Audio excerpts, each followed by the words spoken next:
All right, let's dive right into this comprehensive explainer on how to seamlessly renew your Virginia Notary Commission without hitting any legal speed bumps.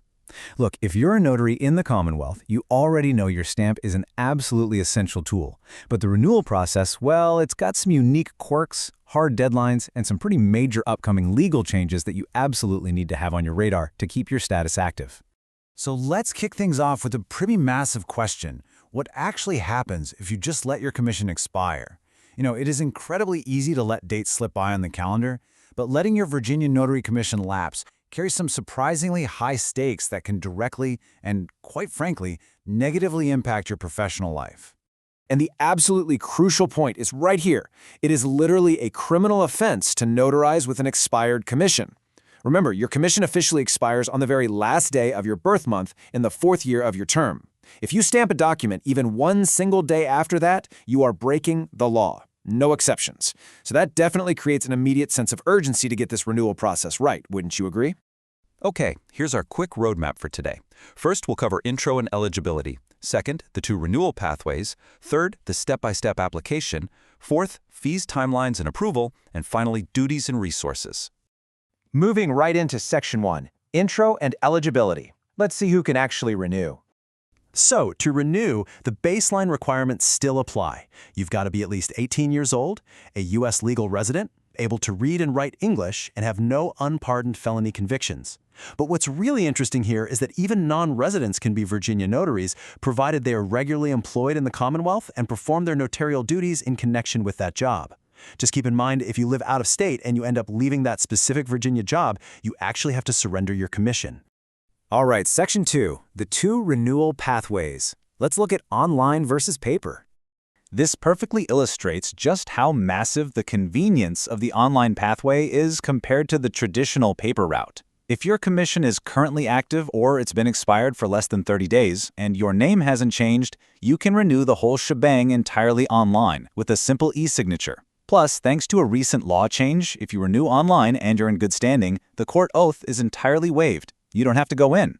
But if you've changed your name or, you waited just a bit too long, you're stuck on the traditional paper route. And that requires a physical notarization of your application and a mandatory trip down to the courthouse.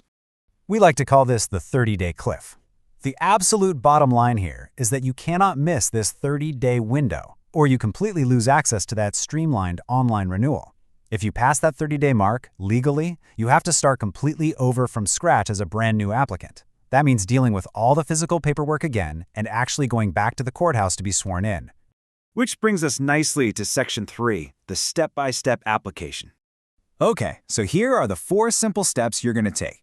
First, you'll complete the application online through the Secretary of the Commonwealth's Notary Management Portal. Second, pay the state fee. Third, submit it, either by e-signing if you're lucky enough to be on the online path, or by printing, notarizing, and mailing it if you're on the paper path. And finally, just await your approval. For sure, the state highly recommends starting this whole process about 1 to 2 months before your expiration date just to be safe. But wait, there's a very specific Virginia gotcha you absolutely have to be aware of.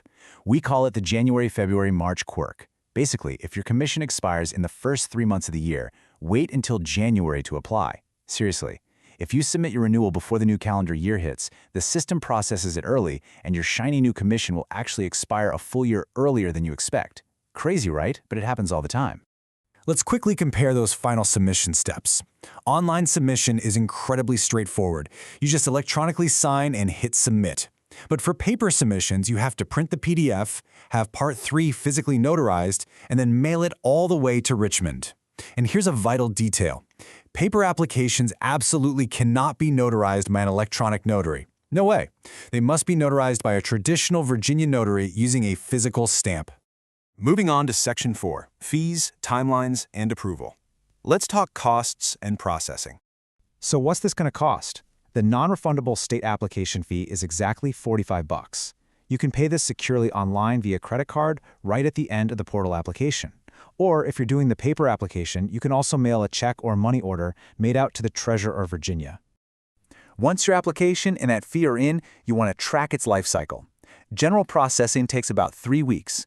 After that, you'll receive an email or a letter of approval from the state. Now pay attention to this next part. From that exact date of issuance, you have exactly 60 days to claim your commission. And that brings us to what we call the 60-day gotcha. If you are required to take the oath at the circuit court, meaning you had to use the paper pathway, or maybe you just aren't in good standing, you absolutely must claim your commission at the court within 60 days of issuance. If you don't, it is completely void. Poof! Failing to claim it means you lose your $45 and you have to start the whole process over again. And just a heads up, the state makes 0 exceptions for lost mail or missed emails, so you have to stay on top of it.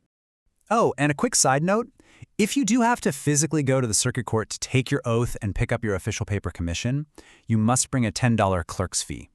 Different courts accept different payment methods, but having $10 in cash or a check on hand is always a really safe bet. Finally, Section 5, Duties and Resources. Let's look at what to know next. So looking ahead, because the state is really tightening security around the official Virginia state seal, there's a new requirement kicking in on July 1, 2026. You will actually have to present proof of your commission, like your official state document, to a vendor just to buy an official seal or stamp. Furthermore, both you and the vendor are required to retain that proof of commission for 5 whole years. And once you are successfully renewed and back to practicing, keep your allowable fees in mind. While you are never legally required to charge a fee, Virginia strictly caps traditional paper notarizations at $10 per notarial act. Now, if you travel to a client, you can negotiate travel expenses in advance, for sure, but the actual notarial act itself cannot exceed that $10 limit. Now, what's really interesting here is looking a bit further ahead. If you want to dive into remote online notarizations, that is a completely separate $45 electronic notary application, and it requires keeping a digital journal for 5 years. But the biggest news? Coming July 1, 2027, the state is instituting a mandatory 2-hour instruction course for all renewals. Yep, this course is going to specifically cover things like recognizing real estate fraud and the financial exploitation of the elderly. So prepare for that extra step next time around. We're going to wrap up today's explainer with this official evergreen disclaimer straight from the Virginia Notary Handbook. While we've covered all the structural steps to get you renewed today, always remember to reference the Secretary of the Commonwealth's Handbook or consult a legal professional to protect yourself and the public whenever complex situations pop up. So, with all these hidden quirks and upcoming law changes on your radar, the real question is, are you prepared to adapt, or are you going to let that 30-day cliff catch you off guard? Keep your stamp safe out there, and we'll see you next time.